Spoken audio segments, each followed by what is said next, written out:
अब आपको हम बांग्लादेश से एक सुपर एक्सक्लूसिव खुलासा दिखाने जा रहे हैं। वो खुलासा जो ये साबित करेगा कि मोहम्मद यूनुस की सरकार में कट्टरपंथियों के बाद अब आतंकियों को शह दी जा रही है। पहले कट्टरपंथियों को पाला जा रहा था, अब सीधा आतंकियों को पाला जा रहा है। जी न्यूज को मिली एक्सक्लूसिव जानकारी के मुताबिक बांग्लादेश की फौज का एक रिटायर्ड ऑफिसर एक नया टेरर ग्रुप खड़ा कर रहा है। इस अफसर का नाम है मेजर सैयद मोहम्मद जियाउल हक और जानकारी है कि इस अफसर का सर्विस बैच नंबर है BA 5916। जियाउल हक नाम का यह ऑफिसर आतंकी संगठन अंसार उल बांग्ला टीम के मिलिट्री विंग का कमांडर रहा है। मकसद सिर्फ है कि बांग्लादेशी फौज से 250 जवानों अफसरों की एक ऐसी टीम तैयार कर दे जो आतंकी गुट की तरीके से ऑपरेट करे।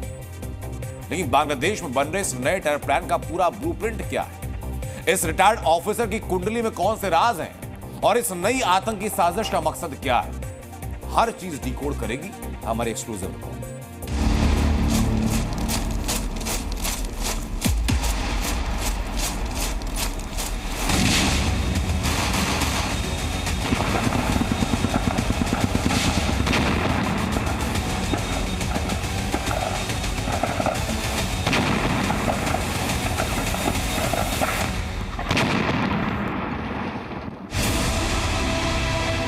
SSG यानी पाकिस्तानी फौज का स्पेशल सर्विस ग्रुप। इस ग्रुप को पाकिस्तान की कमांडो यूनिट कहा जाता है, लेकिन पाकिस्तानी SSG का एक और रोल भी। ये रोल है BAT यानी बॉर्डर एक्शन टीम, जिनका काम होता है कश्मीर में घुसपैठ और आतंकी हमलों को अंजाम देना।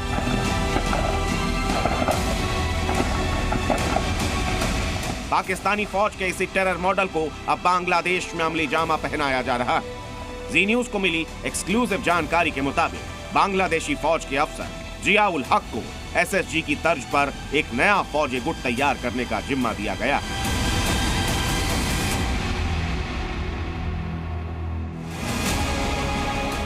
इस गुट में बांग्लादेशी फौज के 200 JCO यानी जूनियर कमीशन अफसरों को शामिल किया जाना है।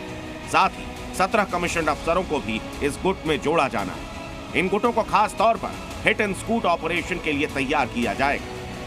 पाकिस्तानी आर्मी के मॉडल पर बांग्लादेशी फौज की यूनिट की तैयारी ये कुछ संगीन इशारे देता है। जिस तरह SSG कश्मीर बॉर्डर पर गले काटने की फिराक में रहती है, कुछ वैसी ही चुनौती अब भारत बांग्लादेश बॉर्डर पर तैयार की जा रही है। जिस तरह पाकिस्तानी SSG से आतंकियों को घुसपैठ में मदद मिलती है, उसी तर्ज पर बांग्लादेश बॉर्डर से भी आतंकी घुसपैठ का प्लान बनाया जा रहा है।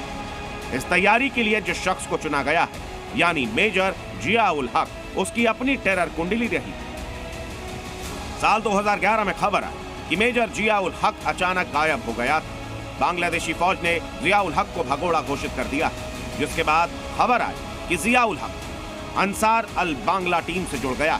साल 2015 में बांग्लादेशी ब्लॉगर्स और बुद्धिजीवियों की हत्या में जियाउल हक का नाम सामने आया और 5 अगस्त के तख्ता पलट के बाद जियाउल हक एक बार फिर सार्वजनिक जीवन में उतर आया।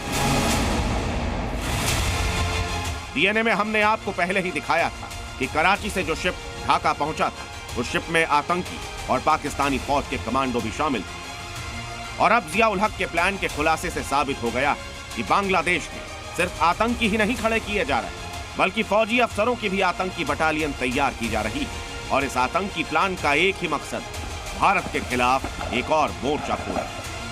ब्यूरो रिपोर्ट, जी न्यूज। बांग्लादेश में न सिर्फ आतंकी साजिशों के तार बुने जा रहे हैं, बल्कि कट्टरपंथी संगठनों के जरिए भी भारत विरोधी एजेंडे को हवा दी जा रही। बांग्लादेश का कट्टरपंथी संगठन है जमात इस्लामी। बहुत जल्द भारत बांग्लादेश बॉर्डर की तरफ कूच करने वाला है। 30 दिसंबर को जमीयत इस्लामी का चीफ शफीकुर रहमान अपने कट्टरपंथी साथियों के साथ ठाकुरगांव पहुंचेगा। एक बड़ी रैली वहां पर होगी। ठाकुरगांव से सिलीगुड़ी यानी भारत के चिकन नेक कॉरिडोर की दूरी है सिर्फ 52 किलोमीटर। और ठाकुरगांव वही जगह जहां बांग्लादेश ने कुछ दिन पहले नई एयर स्ट्रिप बनाने का ऐलान भी किया था। देखिए, जमात इस्लामी बांग्लादेश का एक random quasi religious political organisation है। उनका स्टेटेड पोजीशन ही एंटी इंडिया है। तो वो लालमोहरी घाट में प्रदर्शन करें या ढाका में प्रदर्शन करें या चट्टग्राम में प्रदर्शन करें, उससे कोई फर्क नहीं पड़ता। वो सब इस्तेमाल करते हैं चिकन नेक, चिकन नेक। सुनने में लगता है बड़ा कमजोर है, क्यों? वो चिकन नेक, लेकिन कमजोर नहीं है। हाँ, 24, 25, 30 किलोमीटर का ही गैप है, लेकिन वो स्ट्रांगली डिफेंडेड है। तो पहले सामरिक ढांचा खड़ा करना और अब कट्टरपंथियों का कूच बता रहा है कि बांग्लादेश कट्टरपंथियों और आतंकियों के बलबूते भारत के खिलाफ एक खोखली मसल फ्लेक्सिंग करने की कोशिश कर रहा है। अब मैं बताऊं आपको कि बांग्लादेश में यूनुस की जो सरकार वो कितनी एहसान फरामोश है, इसका सबूत दिखाता हूं। इस बात का अंदाजा इस बात से लगाइए कि भारत की मदद के बिना बांग्लादेश का गुजारा होना नामुमकिन तरीका है। नमक हो, तेल हो, मसाले हो, चावल हो, सब कुछ भारत से लिया जाता है। बांग्लादेश में हिंदुओं के कत्लेआम और भारत के खिलाफ माहौल के बीच भी भारत से बांग्लादेश को चावल निर्यात किया जा रहा है। बांग्लादेश में आई बाढ़ के बाद खेती बर्बाद हो गई थी, बांग्लादेश में चावल की कमी हो गई तो भारत की तरफ से दिया गया।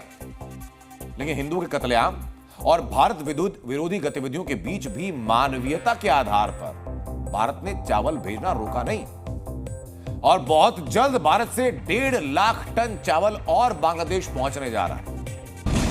भारत और बांग्लादेश के बीच में तनातनी चल रही है।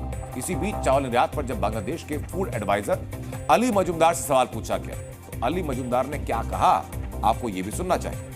আমরা বাণিজ্যকে রাজনীতির সাথে আমরা মিলাই না, বাণিজ্যকে রাজনীতির সাথে মিলাই না। যেহেতু ভারত আমাদের নিকট প্রতিবেশী, এখান থেকে কিনলে তুলনামূলকভাবে দামটা, আমাদের বিডিংটা যখন হয় ইন্টারন্যাশনাল বিডিং তারা এখান থেকে করছে, এরকমভাবে আমাদের 1.5 লাখ টনের জন্য ইয়া দেয়া আছে। तो बांग्लादेश के फूड एडवाइजर कह रहे हैं कि वो व्यापार और राजनीति को मिक्स नहीं करते, लेकिन हकीकत यह है कि बांग्लादेश के लिए भारत से चावल निर्यात करना सस्ता पड़ता है। और सिर्फ चावल नहीं, बल्कि एशिया में बांग्लादेश का सबसे ज्यादा माल भारत से निर्यात किया जाता है। अगर भारत हाथ खींच लेना तो बांग्लादेश एक एक दाने का मोहताज हो जाएगा। यह हाल है बांग्लादेश के।